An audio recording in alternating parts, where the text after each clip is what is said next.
আমি খবর পেলাম, দেখিনি, যে আপনাদের চাইতেও নাকি মা বোনদের সংখ্যা বেশি। বরাবরই বেশি হয়। তো এটা বলে প্রথম করলেন, তারপর বেশি বরাবর কেমনে হয়? আচ্ছা ঠিক আছে, অসুবিধা নেই। এই চেয়ার ফাঁকা রাখলে হবে না, আরেকজন এসে বসে। আচ্ছা, সম্মানিত মা বোনেরা, পর্দার অন্তরালে বসে বসে যারা আলোচনা শুনতেছেন তাদেরকেও শ্রদ্ধা জ্ঞাপন করে এই মুহূর্তে জানতে চাচ্ছি আপনারা সকলে কেমন আছেন? ভালো ক হবে না, কবে আলহামদুলিল্লাহ। আলহামদুলিল্লাহ বললে ভালোর চাইতেও ভালো হবে, ঠিক কিনা বলেন? আলহামদুলিল্লাহ আলা কুল্লি হাল কালা রাসূলুল্লাহ সাল্লাল্লাহু আলাইহি সাল্লাম। আল্লাহ রাসূল বলেছেন, সর্ব অবস্থায় আল্লাহর শুকরিয়া আদায় করা হলো বান্দার হক। যে আল্লাহ দয়া করে রহম করে আজকের এই জান্নাতের বাগানে কবুল করেছেন, আমরা সে আল্লাহর উপরে খুশি না বেজার? তাহলে জবান খুলে সমস্বরে সকলে বলবো, রব্বানা লাকাল হামদ হামদান কাসীরান তাইয়িবান মুবারাকান ফীহি। আমরা প্রশংসা করলাম কার? কেন করলাম? প্রত্যেকটা মাহফিলে এ কথা আপনাদের বলেছি, কিন্তু মনে নেই। আল্লাহর প্রশংসা করার কারণ হলো, রুহের জগতে আল্লাহ আমাদের রুহুকে এত ভালোবেসেছেন যে দুনিয়ার জগতে আল্লাহ মুসলমানের ঘরে আমাদের কবুল করেছেন। অন্য কোনো ঘরে কবুল করলে আমাদের কি হতো? আল্লাহ যেখানে বলেছেন লা তামুতুন্না ইল্লা ওয়া আনতুম মুসলিমুন, মুসলমান না হয়ে মরো না। আপনারা বলেন তো, হিন্দুর ঘরে জন্ম নিয়ে মুসলমান হয়ে মরা যাবে? খ্রিস্টান ইহুদির ঘরে জন্ম নিয়ে মুসলমান হয়ে মরা যাবে? যার প্রমাণ হলো নবীর চাচা আবু তালেব মৃত্যুর সময় রাসূলকে বলতেছেন, চাচা মরেই যখন যাচ্ছেন একটাবার বলেন লা ইলাহা ইল্লাল্লাহ, আমি আপনার হাত ধরে জান্নাতে পৌঁছায় দেব। চাচা উত্তরে বললেন, মরেই যখন যাচ্ছি বাপদাদার ধর্ম ছাড়ব না। এখান থেকে বিশ্বাস, অন্য ধর্মে জন্ম নিয়ে মুসলমান হয়ে মরা খুবই কঠিন, কিন্তু আল্লাহ আমাদের এই কঠিন জিনিসটা না রেখে সরাসরি মুসলমানের ঘরে কবুল করার কারণে জবান খুলে বলবো আলহামদুলিল্লাহ। একটা কথা আছে আমাদের বগুড়াতে, যে কোনো সময় যদি ঠেকে যাস তাহলে আমাকে স্মরণ করিস, এরকম কথা বলে না? আমার মোবাইল টোম্বাইল রেখে দে, কোনো সময় যদি ঠেকে যাস তাহলে আমার স্মরণ করিস, আমি সঙ্গে সঙ্গে হাজির হব। আমরা যদি কোনো সময় ঠেকে যাই, দুনিয়াতে না আখেরাতের আদালতে যদি ঠেকে যাই, ঠেকা বোঝেন না, একে পাপটা বেশি করছি, জাহান্নামে রায় হয়ে গেছে, এমন সময় আমাদের একজন উকিল আছে, আছেন আমার মুক্তার, আছেন আমার ব্যারিস্টার, শেষ বিচারের হাইকোর্টেতে তিনি আমায় করবেন পার, আমি পাপী তিনি জামিনদার। এই তিনি হচ্ছেন ভাগ্যগুণে আমাদের নবী মুহাম্মাদুর রাসূলুল্লাহ। আল্লাহ যখন হাকিম হয়ে আমাদেরকে আসামি বানায় বিচার শুরু করবেন, ওই সময় আমাদের নবী উকিল হয়ে ব্যারিস্টার হয়ে আমাদের পক্ষে আল্লাহর কাছে ওকালতি করে আমাদেরকে সুপারিশ করে জান্নাতে পৌঁছায় দিবেন। খুশি না বেজার? তাহলে আরেকবার বলে আলহামদুলিল্লাহ। যে কোরআন থেকে আমি আপনাদের সামনে সূরা আসর আলোচনা করব, ছোট্ট একটা সূরা, সময়ের দিকে খেয়াল করে। কোরআনের একেবারে সবচাইতে ছোট একটা সূরা, নাম হলো আসর। আসর শব্দের অর্থ হলো সময়। সময় অত্যন্ত গুরুত্বপূর্ণ একটা বিষয়। কিছুদিন আগে হাসিনার সময় ছিল, এখন ইউনূসের সময়, সামনে আর একজনের সময় আসতেছে, জোরে কোন ঠিক কিনা? এই জন্য আব্দুল আলিম একটা গান গাইছে বহু বছর আগে, এখনকার ইয়ং জেনারেশন সেটা জানে না, কিন্তু এই যে আমার ভাইগুলো বসে আছে এনারা মোটামুটি জানবে। মিশে মায়ায় বন্দি থাইকা করলাম কত খেলা, পশ্চিমে তাকায়া দেখো তোমার ডুইবা গেছে বেলা। বেলা মানে কি? সময়। ধরে কারণ বেলা মানে কি? আর বেলা নাই রে, আর বেলা নাই, ডুবে যাচ্ছে। তার মানে কি? সময় শেষ হয়ে যাচ্ছে।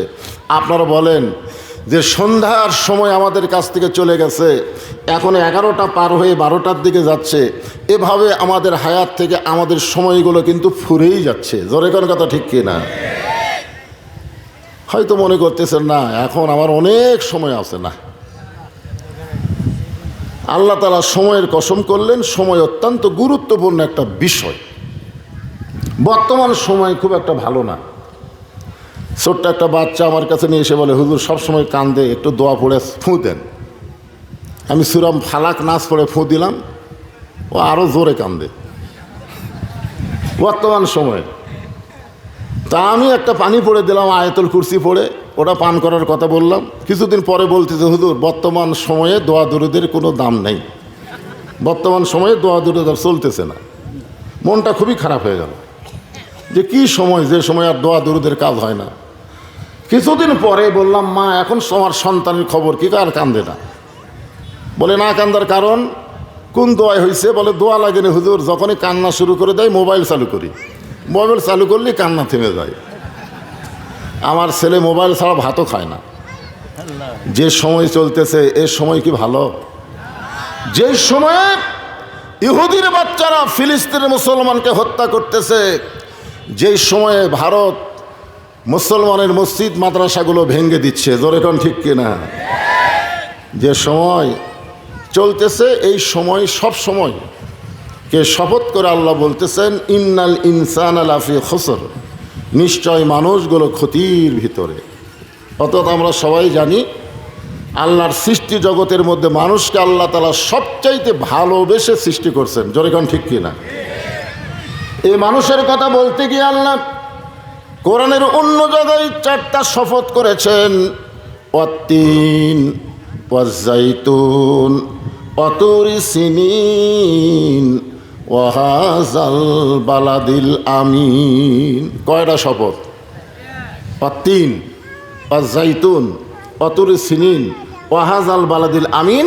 এই 4টা শপথ করে আল্লাহ বলতেছেন, লাকাদ খলাকনাল ইনসানা ফি আহসানি তাকবীম, মানুষকে আমি সর্ব উত্তম অবয়বে আকৃতিতে সৃষ্টি করেছি। জোরে কোন সুবহানাল্লাহ। তাহলে আল্লাহর যত সৃষ্টি আছে, মাখলুক আছে, তার মধ্যে মানুষকে কি বলা হয়? আশরাফুল মাখলুকাত। সমস্ত সৃষ্টির মধ্যে শ্রেষ্ঠ হলো মানুষ। আর এই মানুষকে লক্ষ্য করে ছোট বাচ্চা কান্দে নাকি? কে এত রাত্রি এত না?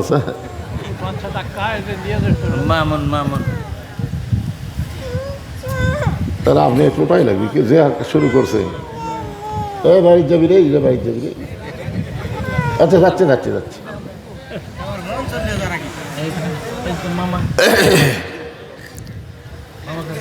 সকলে যারা পারেন আমার সাথে বলবেন, না পারলে ও করবেন, অসুবিধা নেই। আদর করে মানুষ আল্লাহ বানায়া কেমনে দিবেন ক্ষতির মধ্যে ফেলিয়া। ইন্নাল ইনসান লাফি খুসর। ইন্না মানে কি? নিশ্চয়। ইনসান মানে মানুষ, সব মানুষ, পুরুষ নারী হিজড়া সব মানুষ, যাদেরকে আমরা মানুষ বলি। বাংলাদেশে 3 শ্রেণীর মানুষ দেখা যায়, একটা হলো পুরুষ, একটা হলো নারী, আর একটা কি হিজড়া। আপনাকে এলাকাত মনে হয় কম আছে, রাজশাহীতে বেশি। আমি আপনাদের মান্দায় সাবাইহাটে একবার মাহফিল করতে গিয়ে এক ছেলে আমার প্রশ্ন দিয়েছে, হুজুর পুরুষ মানুষ মরে গেলে আমরা 3 কাপড় দিই, নারী মরে গেলে আমরা 5 কাপড় দিই, কিন্তু হিজড়া মরলে কয় কাপড়? তা আমি আমার জীবনে আজ পর্যন্ত হিজড়া মরা দেখিনি। আমি দেখিনি, আপনারা দেখছেন? মনে হয় হিজড়ারা মরে না নাকি? মরে। তা আমি চিন্তা করলাম, কে রে, বহু পুরুষ মরা দেখছি 3 কাপড়, বহু নারী মরা দেখছি 5 কাপড়, কিন্তু হিজড়ার কয় কাপড়? কঠিন প্রশ্ন, খুবই কঠিন প্রশ্ন। হিজড়ার 3টা না না, আজগুবি তো একটা কথা বলা যাবে না, কোরআন থেকে দলিল দিয়ে বলা লাগবে। তোর এখন ঠিক কি না? তো এখানে আল্লাহ তাআলা মানুষ শব্দ উল্লেখ করেছেন। ইনসান মানে মানুষ, লাফি মানে ভিতরে, খুসরুন মানে ক্ষতি। নিশ্চয়ই মানুষগুলো ক্ষতির ভিতরে। এই কথা বলার পিছনে কারণ আছে। ছেলে ব্যবসা শুরু করছে, বাপ এখন বলতেছে যতই ব্যবসা কর তোর লাভ হবি না, যতই ব্যবসা কর তোর লাভ হবে না। ছেলে বলতেছে বাবা দুনিয়ার সবাই বলে আমার লাভ হবে, আর আপনি বাবা হয়ে বলতেছেন লাভ হবে না। আপনারা বলেন বাবা যে বলতেছে তোর ব্যবসা করলে ক্ষতি হবে, এটা কি বাবা রাগ করে বলতেছে? বর্তমান সময়ের দিকে খেয়াল করে বলতেছে যে এমন বাকি খাওয়া খাবে টাকা চালিয়ে দোকান তুলে দিবার চাবে। জোরে কোনো কথা ঠিক কি না? আমাদের এলাকার এক সিএনজি চালক আমাকে বলতেছে হুজুর হাসিনা যখন আসিল তখন 5 ফিট থেকে বগুড়া যাতে আমাদেরকে 35 টাকা দেওয়া লাগতো। জায়গায় জায়গায় সিএনজি আটকালে 35 টাকা দেওয়া লাগতো 5 ফিট থেকে বগুড়া পর্যন্ত, আর এখন দেওয়া লাগতেছে 50 টাকা। তাহলে কোনটা ভালো হুজুর? কোন সময় ভালো? আগেরটা ভালো না এখন ভালো? খুব খেয়াল করবেন, সময়ের খেয়াল। বর্তমান সময়ের দিকে লক্ষ্য করে বাবা বলতেছে ব্যবসায় তোর কোনো লাভ হবে না। বাবা সন্তানকে অত্যন্ত ভালোবাসে, আর ভালোবাসার কারণেই কিন্তু কথাটা বলতেছে। জোরে কোন কথা ঠিক কিনা? সময়ের দিকে খেয়াল করে আল্লাহ জানে মানুষকে আল্লাহ এত ভালোবাসে যে ভালোবাসার কারণে বললেন মানুষগুলো ক্ষতির ভিতরে, এই মানুষগুলো যেন ক্ষতির মধ্যে না পড়ে। এই কারণে আল্লাহ বললেন ইল্লাল্লাযীনা আমানু ওয়া আমিলুস সালিহাতি ওয়া তাওয়াসাউ বিল হক ওয়া তাওয়াসাউ বিস সাবর। এখানে 4টা বিষয় আছে। জোরে কোন কয়টা? এই ছেলেরা খুব খেয়াল করবো, নাম দিছে তাফসীরুল কোরআন মাহফিল। একটু মনোযোগ না দিলে তাফসীর তো বুঝবা না। কয়টা? 1 নম্বর হলো ঈমান। খেয়াল তো ভাই, 1 নম্বর কি? 2 নম্বর হলো আমিলুস সালিহা, নেক আমল। 3 নম্বর হচ্ছে ওয়াতাওয়াসাউ বিল হক, হক কথা বলা, হক পথে চলা, হকের উপরে থাকতে প্রয়োজন হলে জীবন পর্যন্ত দেওয়া। জোরে কোন কথা ঠিক কি না? আর 4 নম্বর হলো ওয়াতাওয়াসাউ বিস সবর, হক পথে চলবার গেলে নানা রকম বিপদ আপদ মুসিবত আসবে, সমস্ত বিপদ আপদ মুসিবতকে ধৈর্যের সাথে মোকাবেলা করা লাগবে। জোরে কোন কথা ঠিক কি না? আমরা 15.5 বছর যদি অধৈর্য হয়ে যেতাম তাহলে তো আমরা বাঁচতামই না। হাসিনার সময় আমরা কিন্তু ধৈর্যের সাথে মোকাবেলা করছি। জোরে কোন কথা ঠিক কিনা? হ্যাঁ। 1 নম্বর হলো ঈমান। এই 4টি বিষয়ের মধ্যে 1 নম্বর ঈমান। ঈমান যদি না থাকে আপনি যত ভালো আমল করেন একটাও আল্লাহর দরবারে কবুল হবে না। 1 নম্বর কি? খুব খেয়াল করবেন। ঈমান সম্পর্কে সাহাবীরা বললেন হুজুর ঈমানকে যখন আল্লাহ 1 নম্বরে রাখলো, এই ঈমানটা একটু আমাদের সামনে পরিষ্কার করে দেন। তখন আল্লাহ রাসূল বললেন ইকরার বিল লিসান, তাসদিক বিল জানান, আমল বিল আরকান। এরই নাম হলো ঈমান। দেখেন ঈমানকে আমরা ব্যাখ্যা করা হলো জবানে বলতে হবে লা ইলাহা ইল্লাল্লাহ। সবাই বলেন জবানে বলতে হবে লা ইলাহা ইল্লাল্লাহ। তাসদিক বিল জানান মানে খালি মুখে বললে হবে না, এইটা কলিজার মধ্যে জায়গা দেওয়া লাগবে। কারণ মাঝে মাঝে ভারতের কিছু উগ্রপন্থী নেতা বলে যে বাংলাদেশকে দখল করতে আমাকে 15 মিনিট লাগবে না।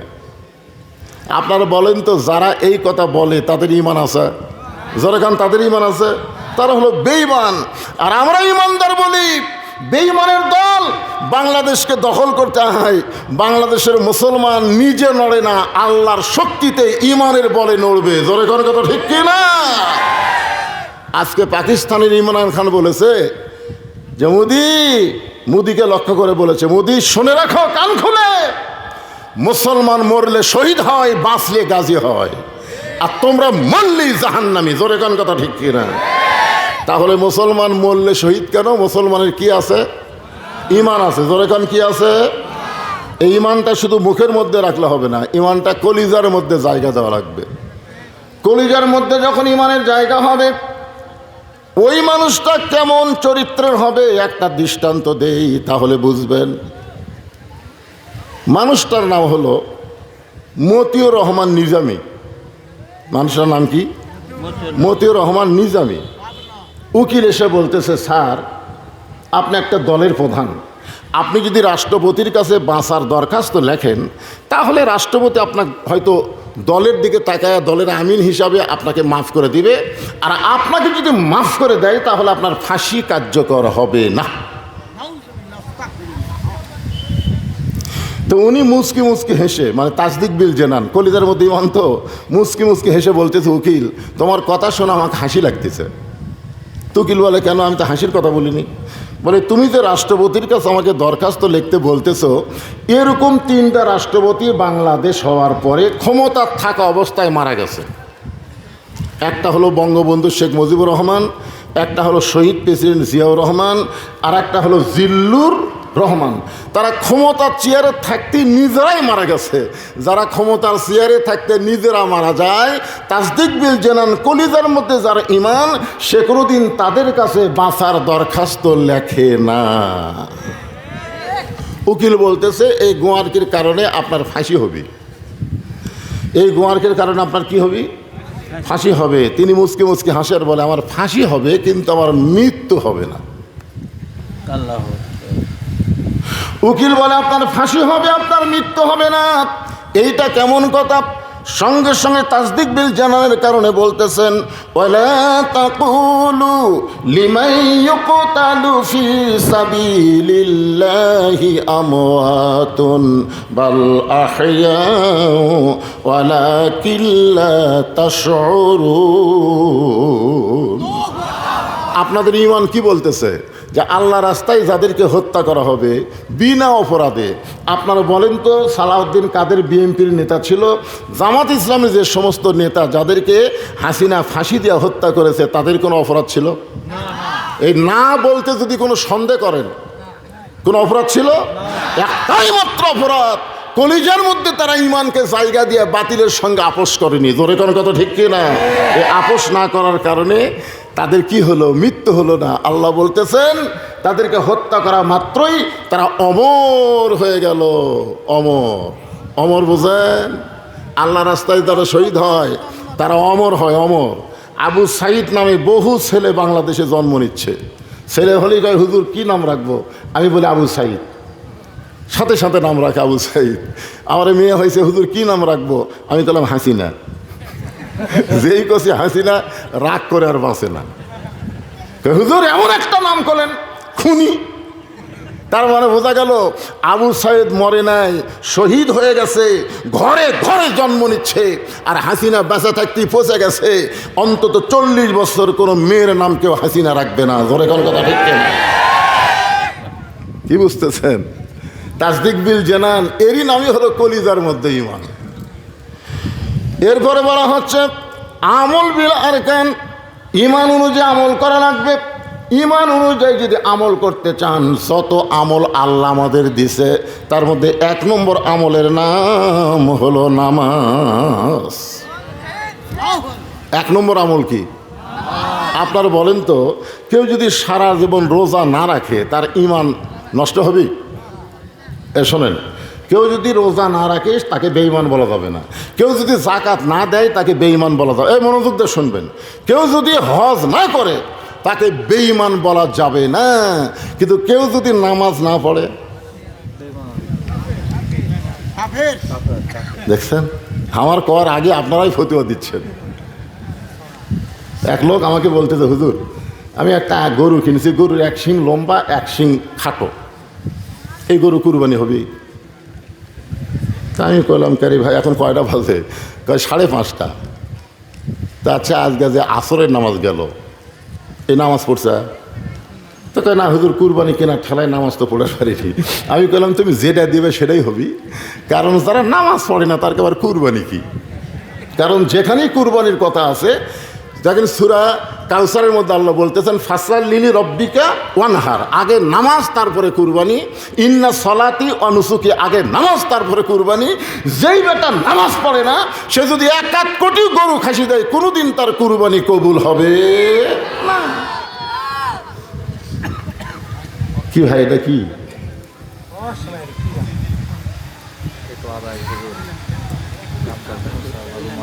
মহিলারা চলে যাচ্ছে, ও আসরকে শুরু না করতেই। ওরা আসলো কেন, যাবে কেন? না, এটা বলার উদ্দেশ্য হলো যে হুজুর কালেকশন তো হয়ে গেছে, আপনার জন্য একটা কালেকশন মাত্র 2 মিনিটের।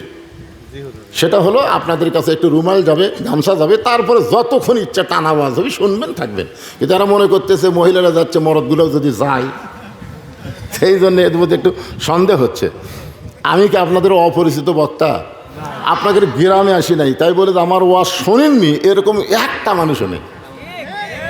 আমি লাইনে সাইডে কোনো ওয়াজ করি না, প্রত্যেকটি কথা একটা লাইনের উপরে থাকে। জোরে গান ঠিক কিনা? হ্যাঁ, আজকে আলোচনা হবে, তবে আপনাদের মধ্যে গামছা যাবে 10 টাকা 20 টাকা 50 টাকা 100। জীবনে কোনো দিন মাহফিল করিনি ভাই, এবার প্রথম করে যদি লস খাই তাহলে বুঝবেন আর কবে কানা ধার দিন আর করবো না। এই জন্যে যার পকেটে একটু আছে মোটামুটি 10 20 50 100 একটা আপনারা দেন। এই ব্যাগটা ঢোকো ভিতরে ঢোকো 5 মিনিটের মধ্যে আদায় করো। মহিলাদের মধ্যে আদায় হবে। আমার মায়েরাও যিনি যা করবেন আল্লাহর হস্তে দান করবেন। আপনাদের জন্য ফাতেমার ওয়াজ আছে, মা একটু ধৈর্য ধরে বসেন, প্রাণ খোলা ওয়াজ করবো, আপনারা বসেন ইনশাল্লাহ। দেন সবাই ব্যাগলা ওঠে না কেন? এগুলো তো বলা মাত্র দেরি করা যাবে না। হ্যাঁ রে, 10-15টা ব্যাগ থাকা লাগবে, 10-15টা ব্যাগ নিয়ে একজন ওটা বসে করবেন না। ওটা বসে করবেন কেন?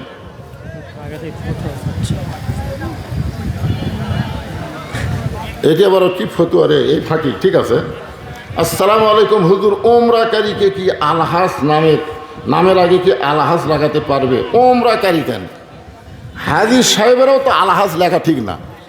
এই যে আমার নামের আগে আলহাজ দিছে। শোনেন, আমি যখন আমার বয়স, আমি জামিল মাদ্রাসার ছাত্র ছিলাম, 8 বছর আমাকে মাদ্রাসায় ভর্তি করে দিছে। আমি তখন থেকে নামাজ শুরু করছি। হাফিজি মাদ্রাসায় পড়লে নামাজ পড়াই লাগবে, যেরকম ঠিক কিনা? আর 2011 সালে আমি হজ করছি। তাহলে আমি চিন্তা করে দেখেন কত বছর হলে নামাজ পড়তেছি। কেউ আমাকে বলেনি নামাজি মৌলানা বজরুল রশিদ, কেউ বলেনি। কিন্তু যে 11 সালে হজ করলাম তখন বলতেছে আলহাজ মৌলানা বজরুল রশিদ। আপনারা বলেন তো হজের দাম বেশি না নামাজের দাম বেশি? তা আজকে কোনো দিন কোনো ব্যক্তিকে বলতে শুনেছেন নামাজি অমুক বলছে? তাহলে নামাজি যদি না বলেন তা হাজি বলা লাগবে কেন? হাজি বলারই দরকার নাই।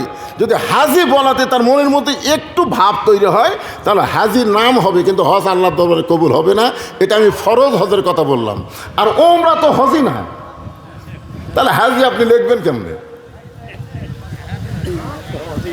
ওমরা হজ, এই যার উপর আল্লাহ হজ ফরজ করে দিছে, সে যদি 1 কোটি ওমরা করে তার হজের ফরজ আদায় হবে? কতক্ষণ হবে? তাহলে যেটা ফরজ সেটা না হয় হজ, কিন্তু ওমরা তো নফল। এখন আপনি জোহরের 4 রাকাত ফরজ নামাজ বাদ দিয়ে জোহরের আগে সুন্নত পড়লেন, পরে 2 রাকাত সুন্নত পড়লেন, ফরজ 4 রাকাত বাদ দিলেন, তাহলে আপনি কি নামাজি? এখন আপনি কি নামাজি? তাহলে আপনি ওমরা করেও হাজি হবার পারবেন না, এক কথা। তারপরে যদি আরও পরিষ্কার দলিল শুনতে চান ইনশাল্লাহ এই আদায়ের পরে টানা ওয়াজের মধ্যে ইনশাল্লাহ হবে। যারা উঠে গেল ওই ফাঁকা জায়গাটা আপনারা পুরা করেন, ফাঁকা জায়গা পুরা করেন, একটু ফাঁকা জায়গাটা পুরা করে আপনার সামনে আসেন, শয়তান যেন মাঝখানে বসার চান্স না পায়। সূরা আসরের তাফসীর হবে, মনোযোগ দিয়ে শোনা লাগবে। হ্যাঁ, এই ফাঁকা যেগুলো হয়েছে এগুলো সামনে আসেন, শোনেন। আদায়টা হলো সিটা পাতান, আপনারা বলেন না কি বলেন, ধানের মধ্যে থাকে না? থাকে কি থাকে না? বিশাল একটা ধানের পালা, বলতেছে এত ধান এত ধান। একজন বলতেছে সব ধান নয়, বাতাস দে, বাতাস দিলে বুঝবি কোনটা ধান কোনটা সিটা পাতান। তখন বিশাল একটা ফ্যান দিয়ে বাতাস শুরু করছে, যেগুলা ধান সেগুলা সব আছে আর সিটা পাতান সব উড়ে গেছে। তা আদায় যখন শুরু হয় তখন এই সিটা পাতান মার্কা যারা এরা থাকবার পারে না, বুঝলেন? আদায় হলো একটা ইমানের বাতাস। কারণ যে টাকা আপনারা দিলেন, আপনারা বলেন তো এই টাকা কি আপনারা দুনিয়াতে পাওয়ার জন্য দিচ্ছেন? তার মানে আপনি আখিরাতকে বিশ্বাস করছেন, আর আখিরাতকে বিশ্বাস করা হচ্ছে ঈমান রক্ষা করার 1 নম্বর আমল। জোরে খান সুবহানাল্লাহ। পরকালীন জগৎকে বিশ্বাস করা। বাল তুসিরুনাল হায়াতাদ দুনিয়া ওয়াল আখিরাতু খায়রুন ওয়া আবকা। আদায় কি শেষ হয়ে গেল? আর তো ব্যাগ দেখা যাচ্ছে না, হয়ে গেছে আলহামদুলিল্লাহ। আচ্ছা ঠিক আছে, এই সামান্য সময়, এখন আসেন। তাহলে কি বলতেছিলাম? কি বলতেছিলাম খেয়াল করে শুনছেন? কেউ যদি সারা জীবন হজ না করে তাকে বেঈমান বলা যাবে না। সারা জীবন যদি রোজা না রাখে তাকে বেঈমান বলা যাবে না। কেউ যদি সারা জীবন যাকাত না দেয় তাকে বেঈমান বলার সুযোগ নাই। কিন্তু মান তারাকা সালাতু মুতাম্মিদান ফাকাত কাফারা, ইচ্ছা করে 1 ওয়াক্ত নামাজ যারা বাদ দিবে অবশ্যই তারা কাফের হয়ে যাবে। আর একটা কঠিন হাদিস হচ্ছে লা সালাতা লা ঈমানা, যার নামাজ নাই তার ঈমানই নেই। তাহলে ও আমিলুস সলিহা সূরা আসরের 2 নম্বর পয়েন্ট যদি আমরা ব্যাখ্যা করি, নেক আমলের মধ্যে 1 নম্বর আমলের নাম কি? আচ্ছা নামাজে কোন সালাদ করলে সবাই বুঝবি না, বুঝেন না? এখন টমেটোর সালাদ, ক্ষীরার সালাদ, শশার সালাদ। আপনারা হয়তো বলবেন হুজুর কোরআনে কি নামাজ আছে? আমরা যখন জাহান্নাম বলি তখন কোরআনের কথা বলি, কিন্তু দোজক আপনার বলেন তো দোজক কি কোরআনে আছে? তো দোজক মানে আপনারা কি বোঝেন? আচ্ছা বেহেশত কি কোরআনে আছে? বেহেশত মানে কি? জান্নাত। আপনারা বলেন তো রোজা কি কোরআনে আছে?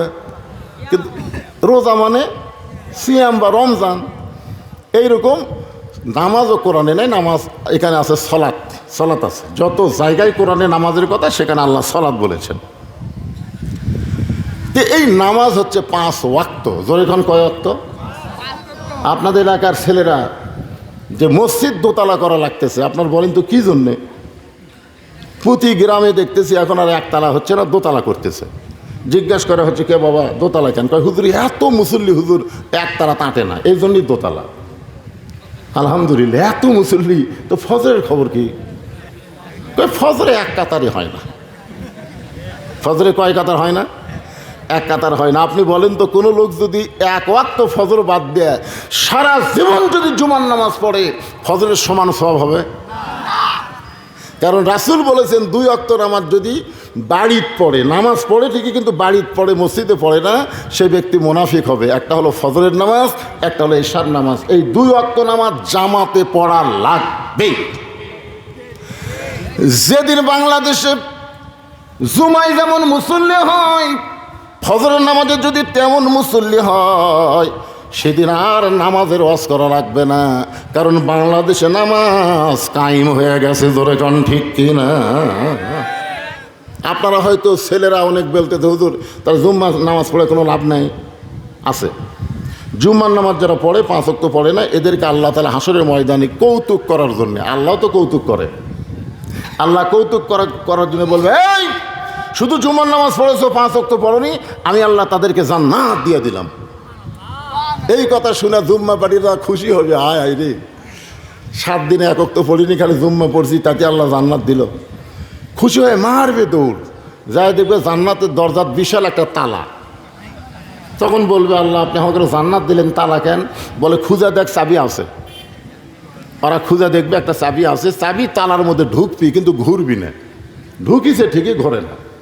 তো বলতেছে আল্লাহ চাবি তো তালার মধ্যে ঢুকলো কিন্তু ঘোরে না। আল্লাহ বলতে তালার মধ্যে 5টা দাগ আছে, তোর চাবির মধ্যেও 5টা দাগ থাকা লাগবে, দাগে দাগে মিল হবি, কুট্টুস করে খুলে দেবি। তোর চাবির খবর কি? আল্লাহ আমার চাবি তো তেল তেলা। তখন আল্লাহ বলবে জান্নাত দেখে ফেরত। হয় জুম্মা পার্টি জান্নাত দেখবার পাবে কিন্তু ঢুকবার পারবি না। এখন জান্নাতে ঢুকতে গেলে 5 ওয়াক্ত নামাজের দরকার আছে না নাই? ধরে বলেন, খুব খেয়াল করবেন। এই 5 ওয়াক্ত নামাজ পুরুষ মানুষের জন্য সবচাইতে গুরুত্বপূর্ণ, তবে নারীদের জন্য নামাজের গুরুত্ব আছে। রাসূল বলেছেন পুরুষ মানুষের জন্য 1 নম্বর নেক আমল হলো নামাজ, আর নারীদের জন্য 1 নম্বর নেক আমল হলো পর্দা। পুরুষ মানুষের জন্য 1 নম্বর নেক আমলের নাম কি? জোরে বলেন। আর নারীদের জন্যে, নারীরা যদি পর্দা না মানে যতই নামাজ পড়ুক, একটা নামাজও আল্লাহর দরবারে কবুল হবে না। আমার মায়েরা অনেকে এসেছেন, আমাকে এখানে বলা হয়েছে হুজুর এই গ্রামে আপনি জীবনের প্রথম আইলেন, এই গ্রামের মেয়েরা অনেক দূরে গিয়ে আপনার আওয়াজ শুনতে পারে নাই। আমরা অনেকেই বলি বড় পীর, বড় পীর। আমি রাজশাহীর বাগমারায় কেবল বলছি বড় পীর, সাথে সাথে আমার মুখের কাছ থেকে সভাপতি মাইক কাড়ে নিচ্ছে। তা আমি তো আর জানি না, ওরা আহলে হাদিস জানি না, বুঝলেন না, প্রথম গেছিলাম। তবে হুজুর বড় পীর কোরআনের কোন জায়গাতে আছে? আমি বললাম নাই। তো যেটা কোরআনই নাই সেটা কোরআনের মাহফিল আপনি বলেন কেন? আমি বললাম ভাই আমার ভুল হয়ে গেছে ভাই, আমি তওবা করতেছি, মাইকটা দেন। সভাপতি আমাকে মাইক দিল, তখন আমি বললাম সভাপতি সাহেব আপনার বাড়ি কোথায়? বলে আমি ঢাকার থেকে আসি, এই গ্রামে আমার বাড়ি। গ্রামের কোন জায়গা? কয় বড় মসজিদের কাছে। আমি বললাম বড় মসজিদ মানে? বলে আমাদের গ্রামে 3টা মসজিদ আছে, আমার বাড়ি যে মসজিদের কাছে এটা হলো বড় মসজিদ। বড় মসজিদ কোরআনের কোন জায়গাতে আছে? তো আপনি 3টা মসজিদের মধ্যে একটা মসজিদকে যদি বড় মসজিদ বলেন, কোরআন হাদিসে নাই, তাহলে আমি বড় পীর বললি মাইক কাটে নিলেন। নাম হলো আব্দুল কাদের জিলানী। জোরেকার নাম কি? রহমতুল্লাহ আলাই। ওনার একটা কিতাব আছে, আপনার যদি ওনার সম্পর্কে জানতে চান তাহলে গুনিয়াতুত তালিবিন একটা কিতাব উনি লিখছে, ওরা পড়লেই বুঝবেন উনি কেমন ধাঁচের আল্লাহর ওলি ছিলেন, উনি কেমন মানের আল্লাহর ওলি ছিলেন। এই গুনিয়াতুত তালিবিন যখন পড়বেন তখন বুঝবেন গোটা কোরআনের নির্যাস একটা কিতাবের মধ্যে উনি ফুটে তুলেছেন। বলেন সুবহানাল্লাহ। মসজিদ নববীর পাশেই সবচাইতে বড় গোরস্থান, ওই গোরস্থানকে বলা হয় জান্নাতুল বাকি। জোরে বলেন গোরস্থানের নাম কি? ওই জান্নাতুল বাকি জিয়ারত করতেছেন। পিছন দিক থেকে এক ছাত্র বলে, হুজুর আপনি চোখ বন্ধ করলে গোটা পৃথিবীর খবর বলতে পারেন, আপনি একটু চোখ বন্ধ করে দেখেন তো এই জান্নাতুল বাকির কোন জায়গায় মা ফাতেমার কবর। হুজুর আপনি চোখ বন্ধ করলে গোটা পৃথিবীর খবর বলতে পারেন, আপনি একটু চোখ বন্ধ করে দেখেন তো এই জান্নাতুল বাকির কোন জায়গায় মা ফাতেমার কবর।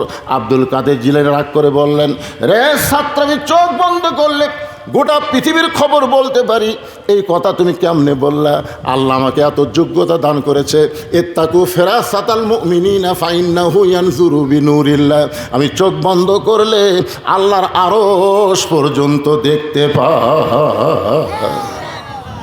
গোটা পৃথিবী নয়, আল্লাহর আরশ পর্যন্ত আল্লাহ আমাকে দেখার যোগ্যতা দান করেছে। যালিকা ফাদলুল্লাহি ইউতিহি মান ইয়াশা আল্লাহু যুল ফাদলিল আযীম।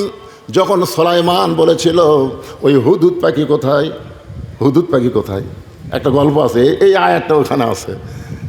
শেষ পর্যন্ত বলা গেল হুদুদ পাখি যখন আসলো, কেন তুই দেরি করে আসলি কেন? বলে দেরি করে আসার কারণ হলো আপনি জানেন না এমন একটা রাজ্য আছে যে রাজ্যের রাজা না একটা রানী আছে, রানীর নাম হলো বিলকিস রানী। সুলাইমান নবী কয় পৃথিবীর মধ্যে আছে? বলে হ্যাঁ, পৃথিবীর মধ্যেই একটা মেয়ে মানুষ দেশ চলায়। চিন্তা করে দেখেন, মরদ মানুষ মেয়ে মানুষ দেশ চলায়, শুনে খুশি হবে না রাগ করবে? আপনারা কি?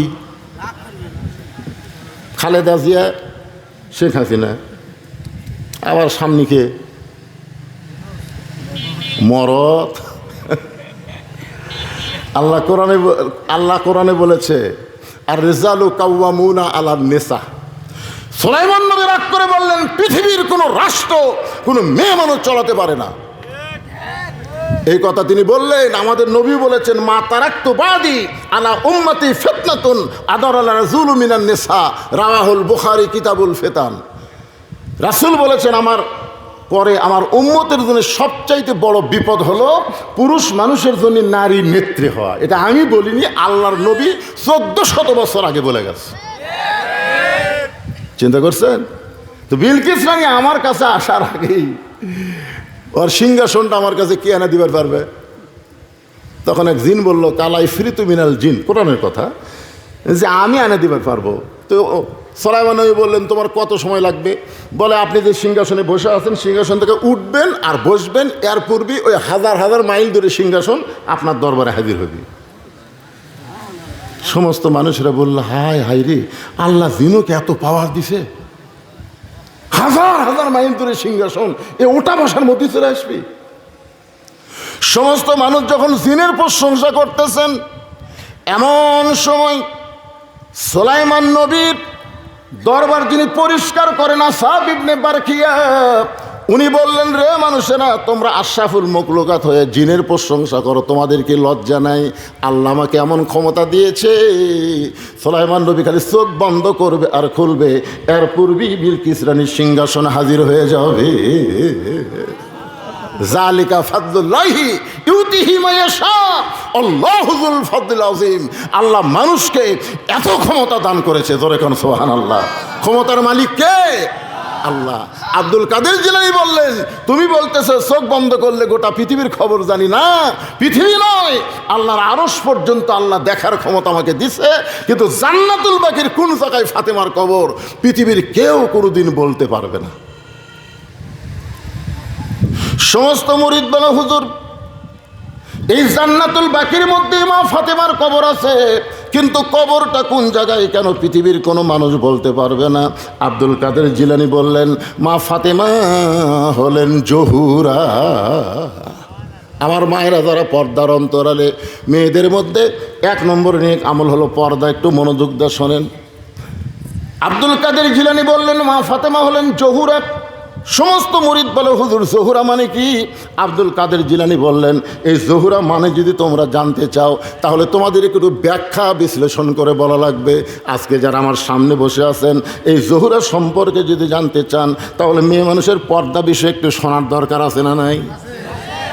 এশার নামাজ পড়ে হযরত আলী ঘরের ভিতর, এশার নামাজ পড়ে হযরত আলী ঘরের ভিতর, কারণ রাসূল বলেছেন এশার নামাজ পড়ার পরে তোমরা গাল গল্প করবা না, বরং তোমরা তাড়াতাড়ি ঘুমায় যাওয়া, তাহাজ্জুদের মহব্বত এবং ফজরের জামাত যেন আদায় করতে পারো।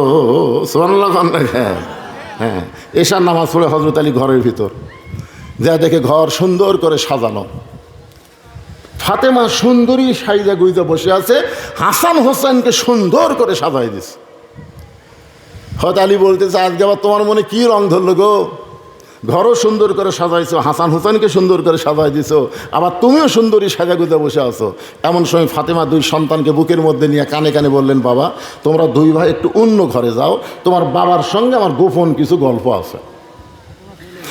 যেই মাত্র ফাতেমা তার 2 সন্তানকে বলতেছে, তোমরা 2 ভাই একটু অন্য ঘরে যাও, তোমার বাবার সঙ্গে আমার গোপন কিছু গল্প আছে, হযরত আলী তখন মুস্কি মুস্কি হাসতেছে। হযরত আলী মুস্কি মুস্কি হাসতেছে, বুঝবার পারছে যে বউ সাজা গোজা বসে আছে, সন্তানকে অন্য ঘরে পাঠা দিচ্ছে, তার মানে আমার সাথে কিছু, বুঝতে পারতেছেন না? আপনাদের বউ মনে হয় সাজে না, যে রাত্রে বউ সাজবে বুঝবে সেই রাত্রে বউ শরমে কিছু কবার না পারলেও সাজগোজ দিয়ে কিছু আপনাকে বুঝাই, ধরে কোনো কথা ঠিক কি না, না সাজেই না নাকি আল্লাহ ভালো জানে।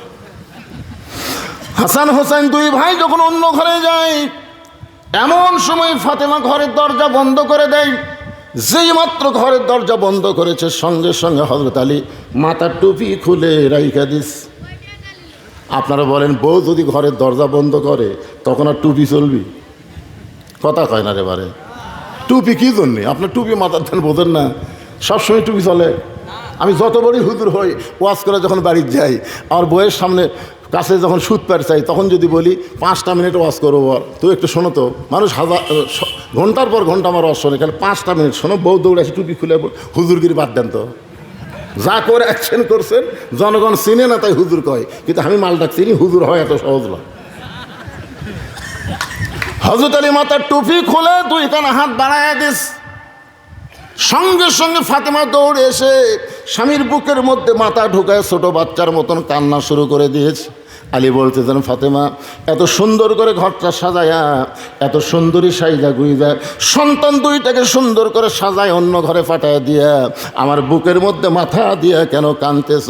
ফাতেমা বলে, স্বামী গো, আর কোনোদিন ঘর সাজান যাবে না, আর কোনোদিন সন্তানকে সাজায় দিবার পারবো না, আর কোনোদিন সাইজা গুইজা আপনার সামনে দাঁড়াবো, সেই সময় আমার হবে না, কারণ আজকে গভীর রাত্রে ফাতেমার মৃত্যু হবে।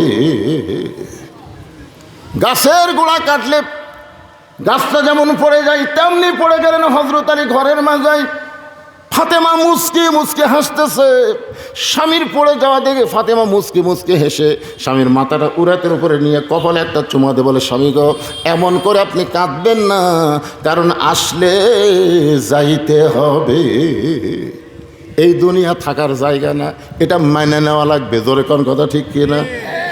দুনিয়াতে 3 তলা 4 তলা 5 তলা বাড়ি করতেছেন, আপনার বিবেককে একবার কইছে যতই উপর দিকে আমি তালা বানাই না কেন, উপর দিকে থাকতে আমি পারবো না, আমাকে নিচতলায় ঢোকা লাগবে। জোরে কোন কথা ঠিক কি না? এই জন্য সবাই একটু আমার সঙ্গে বলেন, ছেলে যুবক এমনকি বাচ্চারা মুরব্বীরা সবাই একটু জবান খুলে বলবেন, আসলে বিশ্বাস করে সবাই বলেন তো, দেখেন ওয়াল আসর, সময়ের কি গুরুত্ব আজকে আপনারা বুঝতে পারবেন এই মাহফিলে। সবাই জবান করে বলেন আসলে। হাতে বলে স্বামী গো, আপনি হলেন শিক্ষিত, আপনি হলেন বীর। গোটা পৃথিবীর মধ্যে সবচাইতে বেশি শিক্ষিত যে মানুষটা ছিল তার নাম হলো হজরত আলী। আর সবচাইতে শক্তিশালী মানুষের নাম কি? শিক্ষার দিক দাও 1 নম্বর, শক্তির দিক দাও 1 নম্বর। দলিল আছে না নাই? আনা মাদিনাতুল এলমে ও আলিউ বাবুহা। রাসূল বলেছে আমি হচ্ছে এলেমের শহর, আলী হচ্ছে তার দরওয়াজা। আল্লাহ বলেছেন আসাদুল্লাহিল গালিব, আলী হচ্ছে ইসলাম গালিব করার ব্যাপারে আল্লাহর সিংহ। জোরে কোন সুবহানাল্লাহ। তাহলে শিক্ষিত এবং শক্তিশালী মানুষ আপনি যেভাবে পড়ে গেলেন, অগর স্বামী, আমি দুনিয়া থেকে বিদায় নেওয়ার পর আমার 3টা চাওয়া আপনাকে পুরা করা লাগবে। আলী কান্দের বলে ফাতেমা, দুনিয়ার জীবনে গরিব ছিলাম বলে তুমি কিছুই চাইলা না, কিন্তু মৃত্যুর পরে আমার কাছে কি চাইবা ফাতেমা? বলে 1 নম্বর চাওয়া হলো রাতের অন্ধকারে মৃত্যুবরণ করলাম, রাতের অন্ধকারেই আমাকে দাফন করা লাগবে। কারণ আমি পর্দাকে এত গুরুত্ব দিয়েছি, দুনিয়ার কোনো মেয়ে মানুষের সঙ্গেও ফাতেমা কোনোদিন দেখা করে নাই। সুবহানাল্লাহ খান না কেন? দুনিয়ার কোনো মেয়েদের সাথেও ফাতেমা পর্দা ছাড়া দেখা করেনি। একবার মেয়ের আইছিল ফাতেমার দরজায়, ফাতেমার সাথে দেখা করবে। হয়তো আলী গিয়ে বলতেছে কতগুলো মেয়ে মানুষ আছে, তারা একটু তোমার সাথে দেখা করবার চাই, আমি কি দরজা খুলে দিব? ফাতেমা বলতেছে যারা আমার সঙ্গে দেখা করবে তাদেরকে আপনি চেনেন? আলী বলতেছে মারেফতের প্রশ্ন, তাদেরকে আপনি চেনেন? আচ্ছা বলেন তো, এই প্রশ্ন যদি বউ করে আপনি কি উত্তর দিবেন? আমি খালি একদিন বলছিলাম যে আমার চাওয়াতো ভাইয়ের বউ মোটামুটি ভালোই সুন্দরী। যেই করছি আমার বউ কয় আপনি কবে থেকে লুচ্চা হলেন? আমি বললাম লুচ্চা? চাওয়াতো ভাইয়ের বউ দেখা যায় না হারাম, আমাকে সেটা ফতুয়া দেন। আমি বললাম দেখা তো যায় না, তাহলে সুন্দরী কেমনি কন? আমি সেদিন থেকে কান ধরে তওবা করছি, দুনিয়ার কোনো মেয়ে দেখলেও বউয়ের কাছে সুন্দরী বলা যাবে না, বউটাই হলো সবচাইতে সুন্দরী। জোরে খান কথা ঠিক কিনা? না আমি দেখবো না, আমি দেখবো না, যদিও দেখি বউয়ের কাছে আর বলা যাবে।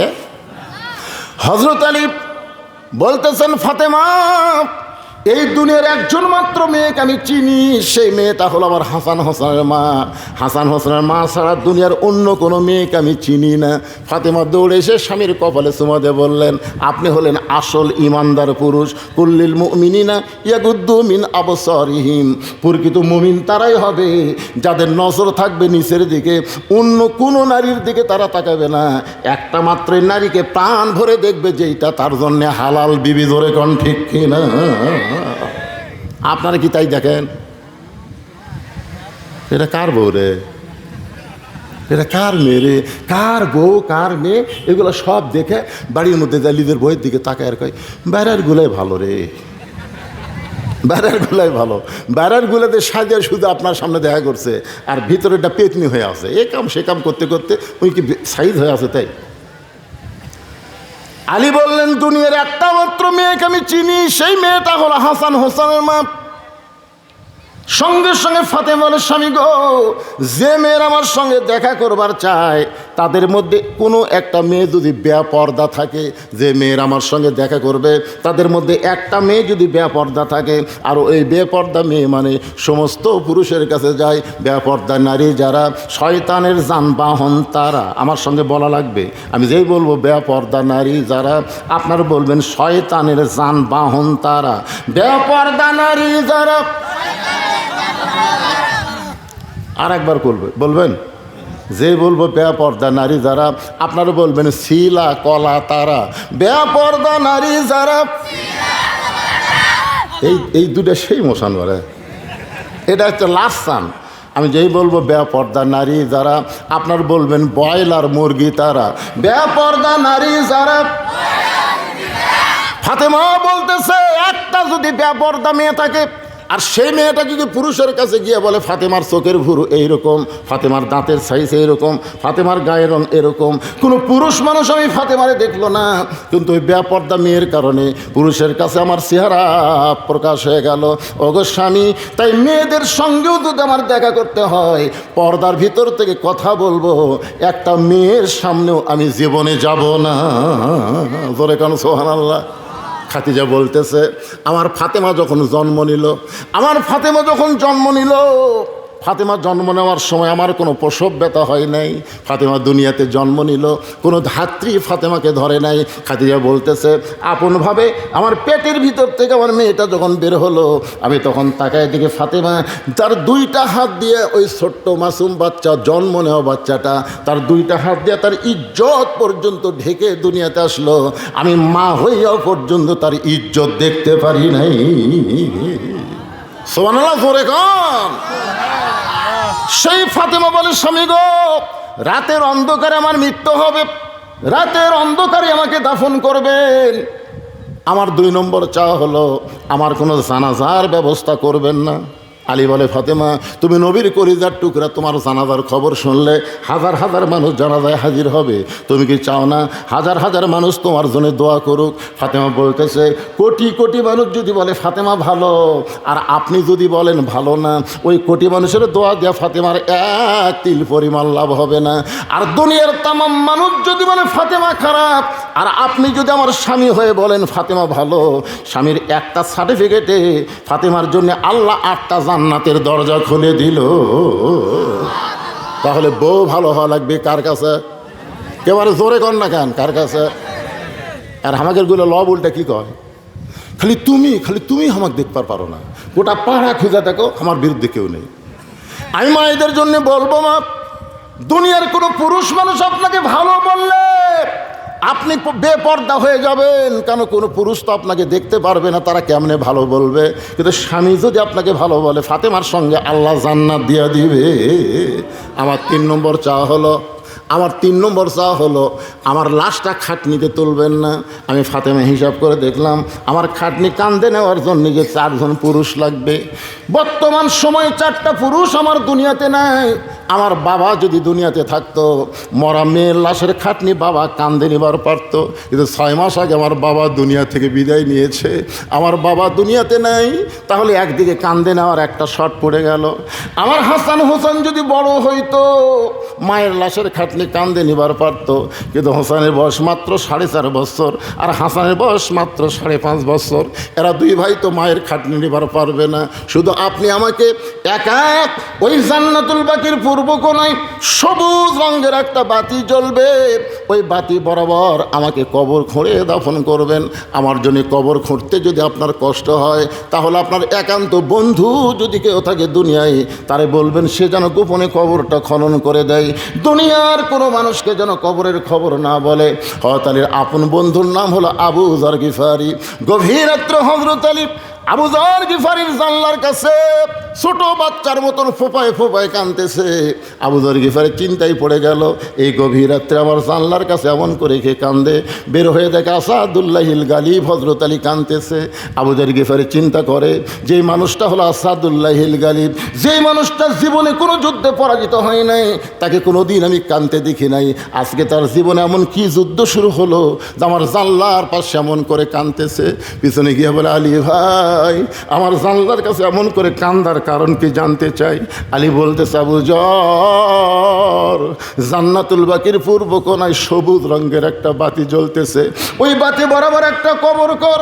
আবু যর গিফারি বলে, কেন কবর খুঁড়বো? এখনো পর্যন্ত দুনিয়ার কেউ মৃত্যুবরণ করে নাই, আর রাতের বেলা কেন কবর খুঁড়বো? দিনের বেলাকে কবর খনন করা যাবে না? আলী বলতেছে, আবু যর, একজন পর্দানিশী রাতের বেলা মৃত্যুবরণ করবে, এ রাতের বেলায় তাকে দাফন করা লাগবে। আবু যর গিফারি বলে, আলী রে, সেই পর্দানিশী কে গো? তার নাম কি তোমার মুখস্থ নাই? আলী বলতে, 6 মাস আগে আমার নবী দুনিয়া থেকে বিদায় নেওয়ার কারণে আমার হাসান হোসেন নানা নানা বলে কাঁদতেছে। আজকে গভীর রাত্রে হাসান হোসেনের মা এই দুনিয়া থেকে বিদায় নিবে। পর্দানিশী হওয়ার কারণে রাতের বেলায় তাকে দাফন করা লাগবে। আবু যর যা একটা কবর কর। আবু যর গিফারি কোদাল নিয়ে জান্নাতুল বাকির পূর্ব কোনায় গিয়ে দেখে সবুজ রঙের একটা বাতি জ্বলতেছে, যেই বাতির কোনো তার নাই, যেই বাতির কোনো সুইচ নাই, বিনা তারে বিনা সুইচ আমার আল্লাহ তাআলা অটোমেটিক জ্বলায়া দিছে। লিল্লাহু তাকবীর। এখান থেকে ঈমান গ্রহণ করেন, তাসদিক বিল জানান, কলিদের মধ্যে ঈমান নেন যে আমাদের কবরের দরজা জানলা যদি নাও থাকে, বালিশ খাতা যদি নাও থাকে, ঈমানের নূরে আমাদের অন্ধকার কবরকে আল্লাহ জান্নাতের টুকরা বানিয়ে দিবে। জোরে কান কথা ঠিক কি না? অনেকে চিন্তা করে অন্ধকার কবরে কেমনে থাকবো। ফাতেমার কবরের উপরে বাতি জ্বলতেছে, যেই বাতির কোনো তার নাই, যেই বাতির কোনো সুইচ নাই, বিনা তারে বিনা সুইচে আল্লাহ তাআলা অটোমেটিক জ্বলাইয়া দিছে। আবু যর গিফারি বাতি বরাবর এসে দেখে বাতির আলো গোলাকার হয়ে পড়ে, কিন্তু আলোটা চার কোনা হয়ে পড়েছে। ওই চার কোনার ভিতরে কোদাল দিয়ে কবর খনন শুরু করছে। এক সময় খুঁড়তে খুঁড়তে আবেগে, অনেক সময় মানুষ কিন্তু বিবেক হারায়া যায়, আবেগে কথা বলে। আবেগে বলতেছে, কবর তুই কি জানিস এই গভীর রাত্রে কেন কবর খুঁড়তেছি? আজকে তোর মধ্যে এমন একজন মহিষী নারীকে দাফন করা হবে, আল্লাহর নবীর মেয়ে হবার পরেও নবী তাকে মা বলে সম্মান করেছে। সুবহানাল্লাহ বলেন। আল্লাহ নবী একদিন হাসান হোসেনকে কোলের মধ্যে নিয়ে সাহাবীদের সামনে বলতেছে, আমার মেয়েদের খবর তোমরা জানো? তো সাহাবীরা বলে, হুজুর আমরা জানি। রাসূল বললেন, আমি তাহলে নাম বলি, জয়নাব আমার মেয়ে, জয়নাব আমার মেয়ে, রোকে আমার মেয়ে, কুলসুম আমার মেয়ে। সাহাবীরা বললেন, হুজুর আবার বলেন। রাসূল বললেন, জয়নাব আমার মেয়ে, রোকে আমার মেয়ে, কুলসুম আমার মেয়ে। সাহাবীরা বলে, হুজুর আবার বলেন। রাসূল বললেন, কি বারবার বলি বুঝতে পারো না? জয়নাব আমার মেয়ে, রোকে আমার মেয়ে, কুলসুম আমার মেয়ে। হাসান হোসেন বলতেছে, ভাই আমরা দুজন যাই, আমরা দুজন যাই। আমাকে মাও গরিব দেখে দেখ নানা মেয়ে বলেও স্বীকার করতেছে না।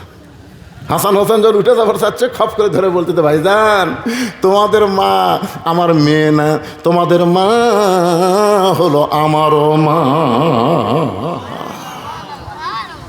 হাসান হোসেন নানার গালে মুখে চুমো দিয়ে বলে, নানু ভাই আমাদের মা আপনার মা কেমনে হলো? সাহাবীদের সামনে কি বলা যায় না? আমাদের মা আপনার মা কেমনে হলো? রাসূল বললেন, সাহাবীরা রে তাহলে শোনো, তাইফের ময়দান থেকে রক্তমাখা শরীর নিয়ে আমি যখন মক্কায় ফিরে আসলাম, তখন আমার দরদের কেউ মক্কায় ছিল না। দরদের বিবি খাদিজা কিছুদিন আগে দুনিয়া থেকে বিদায় হয়ে গেছে। দরদের চাচা আবু তালেব দুনিয়া থেকে বিদায় হয়ে গেছে। এই রক্তমাখা শরীর দেখে আমার দরদের কেউ ছিল না। আমি যখন ঘরের মধ্যে বসলাম, এমন সময় আমার তিনটা মেয়ে একসাথে ঘরের মধ্যে ঢুকে, রোকেয়া, জয়নাব আর কুলসুমা বলল, বাবা আপনি তাইফে কেন গেলেন? বাবা তাইফবাসী আপনাকে পাথর মারলো, গোটা দেহ রক্তাক্ত হয়ে গেল, এই কষ্ট আপনি কেমনে সহ্য করবেন? বাবা তিনটা মেয়ের মতন কথা বলে যখন ঘর থেকে বাইরে যায়, এমন সময় ফাতেমা ঘরের মধ্যে ঢুকে দরজা বন্ধ করে দেয়। রাসূল বললেন, ফাতেমা দরজা কেন বন্ধ করলি? ফাতেমা বলতেছে, বাবা আপনার মাধ্যমে আল্লাহর কাছে আমার কিছু প্রশ্ন আছে। রাসূল বলে, ফাতেমা কি প্রশ্ন করবি? আল্লাহ যদি ইব্রাহিম নবীর জন্যে নমরুদের চুলা শান্তির বাগান বানাবার পরে, আল্লাহ যদি মুসার জন্যে সাগরকে রাস্তা বানাবার পরে, সে আল্লাহ কেন পারলো না তাইফের পাথর আমার বাবার জন্য তুলা বানাবার? বাবা গো আপনার দেহের দিকে তাকায়া আমার কলিজা দিয়ে রক্ত ঝরতেছে। বাবা এই কষ্ট আপনি কেমনি সহ্য করব? রাসূল বলে, সাহাবীরা রে শোনো। এই কথা বলার পরে ফাতেমা ঘর থেকে বাইরে যায়। আমি মনে করলাম ফাতেমা হয়তো কাতর হয়ে গেছে, শোকে পাগলি হয়ে গেছে, কিন্তু আমি লক্ষ্য করে দেখি উনানের উপরে পানি গরম করতেছে, জয়তুনের তেল গরম করতেছে। পানি আর তেল গরম করে আবার ঘরের মধ্যে ঢুকে দরজা যখন বন্ধ করে দেয়, আমি রাসূল বললাম, ফাতেমা আবার কেন দরজা বন্ধ করলি মা? ফাতেমা বলে, বাবা সন্তান যখন বড় হয় তখন গোসল করাবার গেলে দরজা বন্ধ করা লাগে। রাসূল বলেন সাহাবীরা রে শোনো, ফাতেমা দরজা বন্ধ করে দিয়া আমার গায়ে থেকে রক্তাক্ত জুব্বা খুলে আমার যত জায়গায় তাইফবাসী পাথর মারছে ওই নরম গরম পানির মধ্যে নরম কাপড় চুবড়াইয়া আমার গোটা দেহ পরিষ্কার করে একসময় নরম হাতের আঙ্গুলে জয়তনের গরম তেল নিয়ে আমার ক্ষতস্থানে যখন লাগায় দেয়, তখন আমি নবী ঘুমায় গেছি, আমার নবীর আর কোনো স্মরণ নাই। এক সময় ঘুমের মধ্যে স্বপ্নে দেখি আমার শিয়রের পাশে আমার গর্ভধারিণী মা আমিনা এসে কাঁদতেছে। আমি নবী নই, আমি একটা এতিম সন্তান হয়ে মাকে বললাম, মা এত বছর পরে যখন আইছেন আর আপনাকে যাবার দেব না, এই বলে মায়ের হাতটা খপ করে যখন ধরেছি স্বপ্নে, এমন সময় ফাতেমা আমার কপালে চুমো দেয়। আমি চুমোতে চোখের পানি চোখের মধ্যে ঢুকে আমি চেতন পাই, বলি ফাতেমা কি জন্যে কান্দিস মা? ফাতেমা বলে, বাবা আপনি মনে হয় স্বপ্ন দেখেছেন বাবা, আপনি স্বপ্নে মা বলে আমার হাতটা চাইপা ধরছেন, এই যে দেখেন এখনো পর্যন্ত হাতটা চাইপা ধরে আছেন। রাসূল বলে, ফাতেমা মা বলে যদি তোর হাতটা চাইবা ধরি তাহলে শুনে নে, তুই শুধু আমার মেয়ে না, তোর কলিজার মধ্যে আমার বসত করে মা আমিনা। আবু যার গিফারে বলে, কবর এই গভীর রাত্রে খনন করতেছি, তুই কি জানিস রে কবর এমন একজন মা দুনিয়া থেকে আজকে কবরে আসবে যার দুইটা সন্তানকে আল্লাহ জান্নাতি যুবকদের সর্দার বানায় দিস। এই বলে কোদাল দিয়ে কবর খুঁড়তে খুঁড়তে আবার আবেগে বলে, কবর রে খবরদার বেয়াদবি করবি না, তোর মধ্যে এমন একজন স্ত্রীকে রাখা হবে যার স্বামী হল আসাদুল্লাহিল গালিব, আলীর বিবি, খবরদার বেয়াদবি করিস না।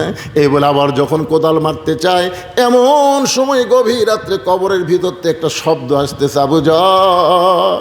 এটা কিন্তু মা ফাতেমাকে লক্ষ্য করে বলতেছে না, এটা আমাদের সবাইকে লক্ষ্য করে বলা হচ্ছে। আবু যার কার মেয়ে, কার মা, কার বিবি, তাকে কবরে রাখা হবে, এটা কবর দেখবে না, কবর দেখবে আমল যদি ভালো হয় কবর জান্নাতের বাগান হয়ে যাবে, আর আমল যদি খারাপ হয় কবর জাহান্নামের গর্ত হয়ে যাবে।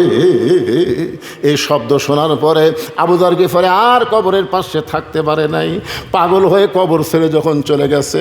গভীর রাত্রে হযরত আলী, ফাতেমার লাশ কিন্তু খাটনিতে তোলা যাবে না, ওই লাশটা কান্দে নেওয়া লাগবে। এখন ঘরের মধ্যে ঢুইকা দেখে ফাতেমা নিজে নিজেই গোসল করেছে।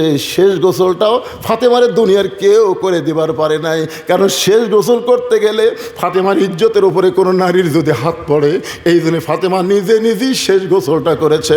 ফাতেমা নিজে নিজেই কাফনের কাপড় পরেছে।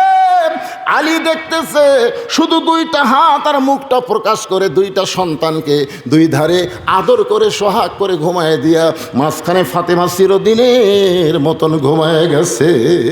হযরত আলীর দুইটা হাত ফাতেমার ভিতরে ঢুকাইয়া দিয়া মুখটা কাফনে বন্দি করে ওই কান্দে করে জান্নাতুল বাকির পূর্ব কোনায় আবু যার কবর ছেড়ে চলে যায়, আবু যার কবর ছেড়ে চলে যায়। কিন্তু আমার আল্লাহ তাআলা পর্দাকে কবুল করার কারণে আবু যার গিফারিকে আগেই পাগল বানায় খেদায় দিছে।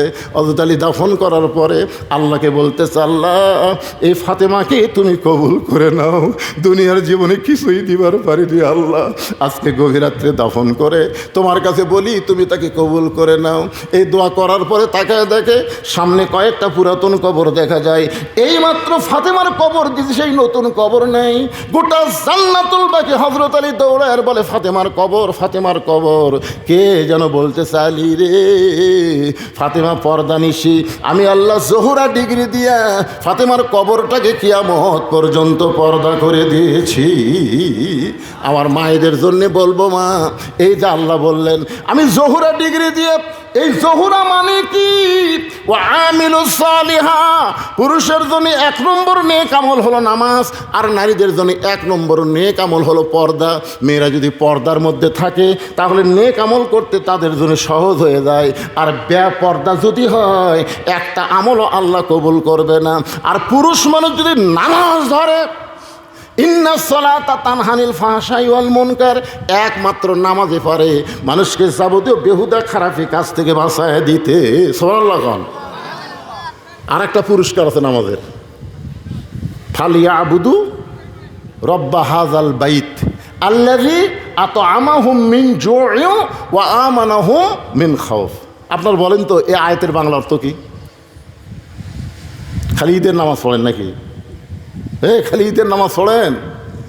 ফালিয়াবুদু রাব্বা হাযাল বাইত, ওই ঘরের মালিকের যারা গোলামি করবে অর্থাৎ যারা নামাজ পড়বে, আল্লাহ তাদেরকে দুনিয়াতে দুইটা পুরস্কার সাথে সাথে দেবে। 1 নম্বর পুরস্কার হলো তাদের রিজিকের কোনো পেরেশানি থাকবে না। 2 নম্বর পুরস্কার হলো ভারত বলেন, আমেরিকা বলেন, রাশিয়া বলেন, ব্রিটেন বলেন, ফ্রান্স বলেন, কোনো কাফেরদের কোনো ভয়, যাবতীয় ভয় থেকে আল্লাহ তাকে পুরাপুরি নিরাপত্তা দিয়ে দিবে। জোরে কান সুবহানাল্লাহ। কারণ যাওয়া তো লাগবেই, তোরা বোম মারবো, মার। ইমান কি বলবে? আমার জাতির পিতার জন্যে নমরুদের আগুনের চুলে যদি শান্তির বাগান হয় রে, তাহলে আমরা তার সন্তান, মার। ভারত মারা দিতে পারমাণবিক বোমা মারিছে ভাই, বিমানতা মারছে, বুঝলেন? মনে করছে মারবি ঢাকাত, গোটা ঢাকা ভাঙচুর হয়ে শেষ হয়ে যাবি, মারবি একটা আপনাকে নগাঁ। ওরা বোম মারতেছে, কিন্তু যেই মাটিতে পড়তেছে, পড়ার সাথে সাথে বোম তাই মিষ্টি তরমুজ হয়ে যাচ্ছে। আচ্ছা, ইব্রাহিমের আগুনের চুলা যদি আল্লাহ শান্তির বাগান বানানো পারে, তা আল্লাহ সে আল্লাহ আছে না নাই? তাহলে বোম তরমুজ বানাতে পারবি না? তো আমাকে ছোটো ছোটো ছোল বলে রে, বিশাল বিশাল তরমুজ রে, একটা 10 মণ 20 মণ করে ওজন। ওরা চাকুলিয়ে যে কাটতেছে আর সব আনন্দ করে খাচ্ছে। ওরা দূরবীন যন্ত্রতে দেখতেছে, কে বোমের খবর কি? হায় হায়, আমরা মান্য বোম, এরা কাটিয়া খাচ্ছে। সুবহানাল্লাহ কন না কেন? ফেরাউন বারবার বলেছে, মুসা কোন দিক দিয়ে যাবি? 3 দিকে সৈন্য, একদিকে সাগর। আল্লাহ কয়, মুসা ফেরাউন সাগর দেখে তুমি তাকায় দেখো, লাঠির বাড়ি মার। লাঠির বাড়ো মারছে, 12টা রাস্তা হয়ে গেছে। কেন কি আল্লাহ পারে কি পারে না? কথা বলেন। তাসদিক বিল জানান, কলিজার মধ্যে ঈমান নেন, 5 ওয়াক্ত নামাজ ধরেন, সমস্ত ভয় ভীতি থেকে আল্লাহ পুরাপুরি হেফাজত করবে। 3 নম্বর হলো ওয়াতাওয়াসাউ বিল হক। 4টা বিষয় আলোচনা হবে, 2টা শেষ। রাত তো ঘড়ির 12টা পার হয়ে গেছে। যাক, কী করবেন, একটু আজকে দেরি করে তুলে দিয়েছেন না, সারা রাত নয়, 2 বিষয় হয়ে গেছে। এখন ওয়াতাওয়াসাউ বিল হক। আপনারা জানেন আজকে ঢাকাত কি হলো? এই কথা কন না কেন? আজকে ঢাকাত কি হচ্ছে? ও, বৃষ্টি হওয়া শুনছে বলে রে। আজকে হেফাজতের কিছু একটা ঢাকাত হয়নি? কি জন্য সমাবেশ করছে কন তো? এই আপনারা কিছুই বোঝেন না দেশের এই ছেলেবেলে। তোমরা কি নেট খোঁজো না? তোমরা কিছুই জানো না? দেখার জন্যে আপনি জানেন বাংলাদেশের মেয়েদের পক্ষ থেকে ডক্টর ইউনূসের কাছে 350 পৃষ্ঠার একটা নারীর অধিকার চাওয়া হয়েছে। তার মধ্যে 1 নম্বর হলো, এতদিন আমরা জানতাম ছেলে সম্পদ যা পাবে মেয়ে তার অর্ধেক পাবে, 2 মেয়ের সমান 1 ছেলে পাবে। আর ওরা বলতেছে সম্পদ সমান করে দেওয়া লাগবে, ছেলেও যা মেয়েও তাই। আপনারা বলেন তো, আল্লাহর কোরআনের উপরে কেউ যদি হাত মারে, ওই হাত থাকবি? তা আল্লাহ বলেছে ছেলে 2 মেয়ের সমান পাবি, আর মেয়েরা অধিকার চায় যে আমরা সমান, বৈষম্য দূর করে ছেলে মেয়ে সমান। মেয়েরা বলতেছে ছেলে যদি খাড়া হয়ে পেশাব করা পারে, মেয়েরাও করবি, সমান অধিকার। কি রাজশাহীর পর্দার চরে জ্বালানি বানাচ্ছে অস্থায়ী ঘর, জ্বালানি অস্থায়ী ঘর বানাচ্ছে। হঠাৎ উঠছে ঝড়, চাটাইয়ের ঘর। এখন দরজা জানলা লাগিয়ে দিয়ে 2 জন কালে আল্লাহ করতেছে, ঝড় থামে না। 1-8 ঘন্টা হয়ে গেছে। এখন স্বামী বলতেছে, কে রে ঝড় তো থামতেছে না, আমার তো পেশাব লাগলো। বউ বলতেছে, ইন্নাল্লাহা মা'আস সাবিরিন, ধৈর্য ধরেন। স্বামী বলে, না, আগে কিট কিট করতেছে, কি করি? না, দরজা খোলা যাবে না, দরজা খুললে ধুলে বেলে এসে সব মেখে যাবি। স্বামী কয়, তাহলে ঘরের কোনাত করি। বড় মানুষ ঘরের কোনাত পেশাব করলে থাকা যাবি? স্বামী কয়, তাহলে কি করি? বউ বলতেছে, একটা কাম করেন, এতই যখন পেশাব লাগছে আপনি আমার কান্দর চড়েন, কান্দর চড়ে উপরে চাটাই আপনার যন্ত্র মোতাবেক ছোট্ট একটা ছিদ্র করেন, যার যন্ত্র বের করে দেওয়া যায়, কোনো সমস্যা না হয়। তো বইয়ের কান্দর ছড়িয়ে চাকু দিয়ে এরকম একটা ছিদ্র বানায়, ওই ছিদ্র দিয়ে যন্ত্র বের করে পেশাব করছে। 1-8 ঘন্টা হয়, ঝড় থামে না। বউ কয়, আমারও তো পেশাব লাগলো। কয়, সেট করাই আছে, তুই আমার কান্দর চড়, ছিদ্র বড় পেশাব কর। এবার বউ কান্দর চড়ে পেশাব করে, পেশাব দিয়ে স্বামীর বুক ভিজা যায়। স্বামী কয়, কে রে কোথায় পেশাব করিস, কোথায় পড়ে? বউ কয়, মরার স্বামী জানো না, সব জায়গায় সমান অধিকার চলে না। জোরে কোন কথা ঠিক কি না?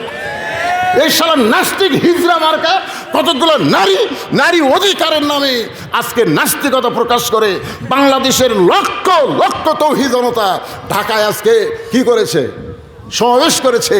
আর সমাবেশে যিনি আজকে সবচাইতে গরম বক্তব্য দিছে তার নাম হলো হক। কি হক? দেখেন, ওয়াতাওয়াসাউ বিল হক, আজিজুল হক। ওনার বাপের নাম কি? শাইখুল হাদিস আজিজুল, কথা কর না একেবারে হক। ওনার বাপকে হাসিনা জেলখানাতে রাখছিল, অজু করার পানি দেয়নি। মামুনুল হককেও জেলখানায় রাখছিল, মনে করছিল জেলের ডান্ডা বাড়ি পায়া নরম হয়ে বের হবি। নরম হচ্ছে, আগে চাইছিল তার চাইতে আরো গরম হচ্ছে।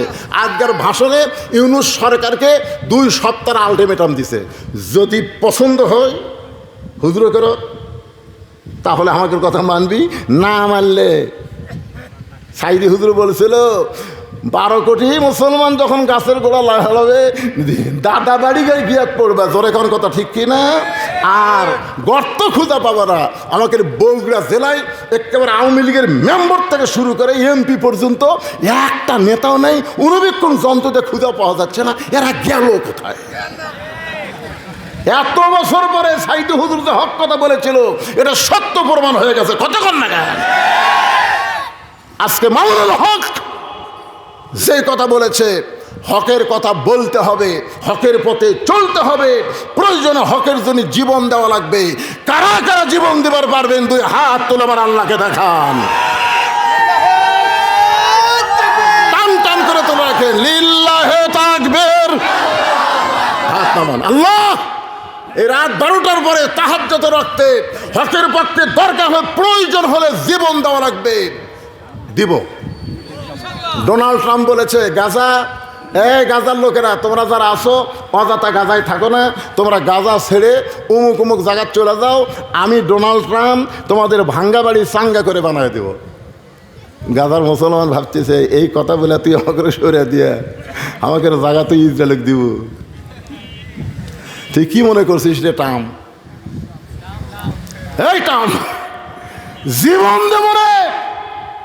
মা বলে সন্তান গেছে, স্বামী গেছে, আমাদের জীবন দেব, কিন্তু আমরা গাজা ত্যাগ করব না।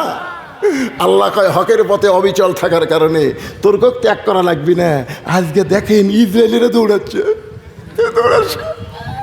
ওরে বাবা রে, জাহান্নামের আগুন তার কি ভাই, ধাঁ ধাঁ করে আসতেছে, ওরা খালি দৌড়, গাড়ি ঘোড়া যা আছে তুই আর দৌড়। কথা কন না কেন? আল্লাহ পারে না? জোরে কন পারে না? আল্লাহর প্রতি ভরসা করবেন।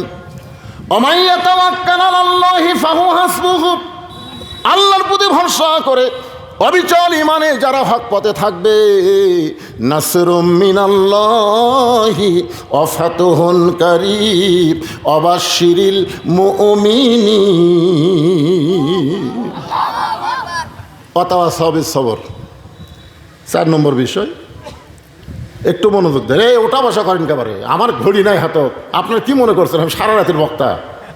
12টার পরে আমি কোনোদিনও ওয়াজ করি না। আজকে তুলে দিচ্ছেন দেরি করে 2-4 মিনিট হচ্ছে, তো লড়াচড়া করেন কেন? খুব শর্টকাট করে 4টা বিষয় বলতেছি। ওয়াতাওয়াসাউ বিস সবর, ধৈর্য ধরা লাগবে। যে মেয়ে বিয়ে হওয়ার পরে কোনোদিনও বাচ্চা হয়নি, এবার প্রথম বাচ্চা হবে, আপনার বলেন তো প্রথম বাচ্চা হওয়ার সময় প্রসব ব্যথা ওই কি জানে? জানে না তো। দাদি নানি কিন্তু সবসময় কানে কানে সে কয় সেই রকম হবি রে। কি বলবো প্রসবের কথা, মা বিনে সেই ব্যথা কেউ তো বুঝিবে না। মাজন ঠেকিয়া সন্তানের দায়, ওয়াকালে মা মারা যায়, কেন সে মায়ের ভক্তি করো না। এমন দরদি ভাবে কেউ হবে না আমার মা, মা গো। এখন আল্লাহর কাছে বলছে, আল্লাহ আমরা পেটত বাচ্চা থমো, কিন্তু প্রসব ব্যথা যেন বাপ পায়। এটা সাইদি হুজুরের ওয়াজ, মানে মেয়েরা অধিকার চাচ্ছে। আমরা পেটত বাচ্চা লালন পালন কর্ম, কিন্তু বের হওয়ার সময় যে ব্যথা এটা যেন বাপেরও হয়। তা আল্লাহ মেয়েকে দোয়া কবুল করছে, মনে করেন কবুল করছে। কিন্তু এখন বাড়ির ম্যাডামের বাচ্চা হচ্ছে, ড্রাইভার খালি কান দিচ্ছে। স্বামী কয় কে রে, আমার বইয়ের বাচ্চা হচ্ছে, ড্রাইভার কান দেখেন, তার মানে বুঝবার পারছে ড্রাইভারের মাধ্যমে ওই বাচ্চা পেটত যাচ্ছে। মেয়েরা কয় না আল্লাহ যার ব্যথা তাকি দেন, ধরা পড়ার আগে কি কোনোদিনও ব্যথা পাইনি, এবার প্রথম ব্যথা। যেই প্রসব ব্যথা শুরু হয়ে গেছে, এখন মা খালি চিল্লাই, মরে যাবো, গলার দড়ি দিব, বিষ খাবো, মরে যাবো, গলার দড়ি দিব, বিষ খাবো। এমন সময় দাদি নানি দৌড়ে আসে, কি এগুলো কি ভুল বকতেছিস? সেই রকম ব্যথা। তুই কি জানিস মায়ের পায়ের তলে সন্তানের জান্নাত?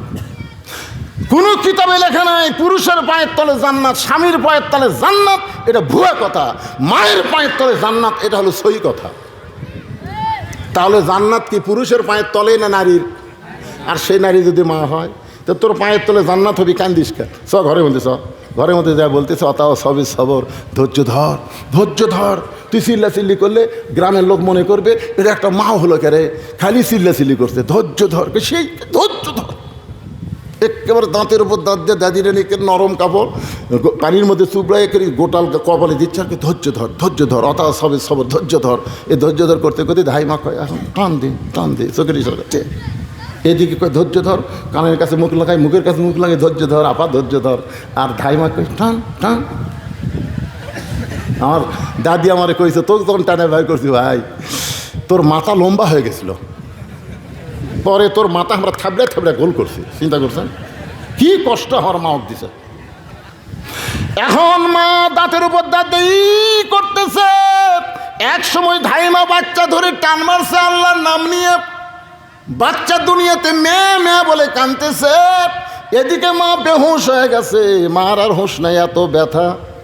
সন্তানকে গোসল করায়া ওই সন্তান যখন মায়ের উপর দেয়, মায়ের বুকের উপরে দেয়, মা হুঁশটা ফিরে পাইয়া সন্তানকে হাত দিয়ে আগলে নিয়ে মুখের কাছে নিয়ে মুখে গালে চুমা খায়। দাদি নানি বলতেছে, চুমা কেন খাস? এ তোরে প্রসব ব্যথা দিল, কষ্ট দিল, তুই বেহুশ হয়ে গেলি, এর লাত্তি মার ফাইলা দে, এরই জন্যই তো গলার দড়ি দিবার চাইলি, এরই জন্যই বিষ খাবার চাইলি, এরই জন্যই আত্মহত্যা করবার চাইলি, আরে ফাইলা দে, বুকের ওপর রাখিস না। মা তখন বলে, দাদি আগে বুঝি নাই, না বুঝে আমি বলছি আত্মহত্যা করবো, বিষ খাবো, মানে বিষ খাবো, গলার দড়ি দিব। কিন্তু সন্তান বুকে নেওয়ার সাথে সাথে আমার প্রসবের ব্যথা আমি সব ভুলে গিয়েছি। ওগো দাদি, সন্তান বুকে নেওয়ার পর মা সমস্ত যন্ত্রণা ভুলে যায়। আমরা বাংলার মুসলমান, হাসিনার সময় আমরা প্রসব ব্যথার মতন নানা ধরনের কষ্ট পাইছি। কারে ফাঁসি দেওয়া হয়েছে, কারে জেলে দেওয়া হয়েছে। আমাকে পর্যন্ত নয় বার জেলের মধ্যে ঢুকাইছে। আমার 2টা আঙ্গুল ভাঙ্গা দিয়ে হাতের মধ্যে খুঁটা ঢুকাই দিয়ে আমাকে রিমান্ডে নিয়েছে। এত কষ্ট সহ্য করেছি, এত কষ্ট সহ্য করার পরে ধৈর্য ধারণ করেছি। সেই দিন আমরা কবে পাবো যেদিন বাংলার জমিনে সবুজ পতাকার সঙ্গে লাল সবুজ পতাকার সাথে সাথে কলেমার পতাকা পথ করে আসমানে উড়বে। যেদিন কলেমার পতাকা উড়বে, সেদিন আমাদের এই কষ্ট, এই যাতনা, এই যন্ত্রণা সার্থক হবে। জোরে কোন কথা ঠিক কিনা? সবর, ধৈর্য ধরা লাগবে বাজান। আরো বিপদ আপদ মুসিবত আমাদের সামনে আসতে পারে। আল্লাহর পথে থাকতে গিয়া নানা ধরনের বিপদ আসবে। আল্লাহ বলেছেন, ওয়ালা নাবলুয়ান্নাকুম বিশাইয়্যিম মিনাল খাউফি ওয়াল জুই ওয়া নাকসিম মিনাল আমওয়ালি ওয়াল আনফুসি ওয়াস সামারাতি ওয়া বাশশিরিস সাবিরিন। মাগরিব এশার নামাজ কারা কারা পড়েননি হাত তোলেন, এটা আমি বলবো না। কিন্তু কারা কারা ফজরের নামাজ পড়বেন না তারা একটা হাত তোলেন তো। যারা যারা ফজর নামাজ পড়বেন না তারা একটা হাত তোলেন।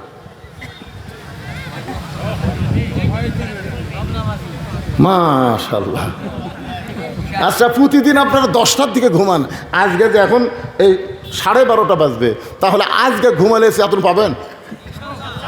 আজকে ঘুমানোর সময় আমি আপনাদের একটা অনুরোধ করতেছি, আজকে ঘুমানোর সময় শোনেন, আজকে ঘুমানোর সময় আপনারা ওযু করবেন। প্রতিদিন তো পেশাব করে যে ঘুমান, আজকে পেশাব যদি করেন, করার পরে ওযু করবেন।